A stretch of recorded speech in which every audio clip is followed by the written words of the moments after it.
बिहार में लाइब्रेरियन की लगभग 50,000 सीटें खाली पड़ी हैं। इन पर नियुक्ति के लिए हज़ारों ट्रेंड लाइब्रेरियंस बरसों से संघर्ष कर रहे हैं। कभी वे सरकार की वादा खिलाफ़ी के खिलाफ हाईकोर्ट का दरवाज़ा खटखटाते हैं तो कभी सम्मेलन करते हैं। इसी कड़ी में शुक्रवार को पटना में all Bihar trend librarian association के तत्वावधान में एक राज्य स्तरीय सम्मेलन का आयोजन किया गया। सम्मेलन में प्रदेश भर से बड़ी संख्या में डिग्रीधारी ट्रेंड लाइब्रेरियंस ने शिरकत की। पिछले साल 12 अगस्त को भी ऐसे ही एक सम्मेलन का आयोजन किया गया था। आप ये तस्वीरें उसी समय की देख रहे हैं। इस अवसर पर बिहार विधानसभा की पुस्तकालय समिति के अध्यक्ष सुदामा प्रसाद ने गांव-गांव तक लाइब्रेरी साइंस को पहुंचाने पर जोर दिया था। लाइब्रेरी साइंस को गांव-गांव तक पहुंचाया जाए और ज़्यादा से ज़्यादा आबादी तक पुस्तकालय पहुंचे। जो भूमिहीन गरीब किसानों के बच्चे हैं, मध्यम किसानों के बच्चे हैं, मिडिल क्लास परिवारों के स्टूडेंट हैं, उनकी पढ़ाई के लिए पंचायत सरकार भवन जो बने हैं पंचायतों में, उसमें 2 कमरे आवंटित किए जाएं जहां हर विषय की पुस्तकें हों, वाईफाई हो, माने इंटरनेट हो, कंप्यूटर हो, टेलीविज़न हो, हर प्रतियोगी परीक्षा की पत्रिकाएं हो, सभी अखबार हों, 24 घंटा वहां पढ़ने की व्यवस्था की जाए, बिजली का इंतजाम रहे। यानी यहाँ तो लोगों ने बताया कि 50,000 जो है लाइब्रेरियन ट्रेंड लाइब्रेरियन हैं।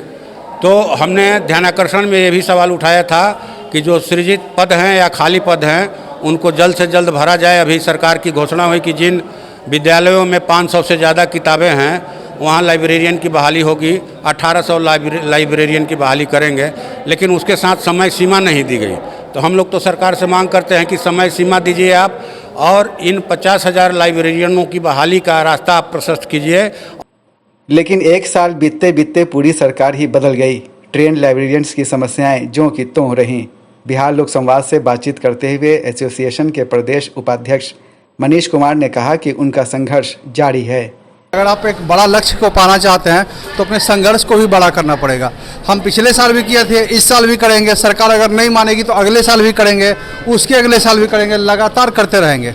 और हम सरकार को ये कहना चाहते हैं कि भाई जिस तरह से भी हो, जैसे सब विभाग में बहाली आ रही है, हमारे भी विभाग में आना चाहिए। हम भी जिस तरह से प्रयासरत हैं, मेहनत कर रहे हैं, हमारे साथी हैं जो संघर्ष कर रहे हैं, डिग्री लेकर के एक उम्मीद से बैठे हुए, उनके उम्मीद को पूरा करने का जो आपने भरोसा दिया है कि अगर सरकार बनती है तो 10 लाख नौकरी देंगे, 20 लाख रोजगार देंगे, मतलब 2 ही लाख देंगे, जो भी देंगे। भाई साहब 10 लाख दो, 50 लाख दो, मत दो। हमारा जो 50,000 लाइब्रेरियन का सीट है वो दे दो। हम लोग को बस कहीं सेटल होने का मौका मिल जाए। ट्रेंड लाइब्रेरियंस को नई सरकार से काफ़ी उम्मीदें हैं। मनीष ने कहा कि उन्हें कृषि मंत्री सुधाकर सिंह से ठोस आश्वासन मिला है। हाँ, सरकार की तरफ से आए थे, पुस्तकालय समिति के सभापति जी थे और कृषि मंत्री जी सुधाकर जी थे। तो वो तो ठोस आश्वासन दे के गए भाई कि सबसे पहले अगर मेरे जाने के बाद अगर कोई काम होगा तो कृषि विश्वविद्यालय में लाइब्रेरियन के पद पर नियुक्ति होगी। अब देखना है लाखों युवाओं को नौकरी और रोजगार देने का वादा करने वाली नीतीश की तेजस्वी सरकार ट्रेंड लाइब्रेरियंस को कितनी जल्द नियुक्ति पत्र सौंपती है। बिहार लोक संवाद के लिए सैयद जावेद हसन की रिपोर्ट, पटना।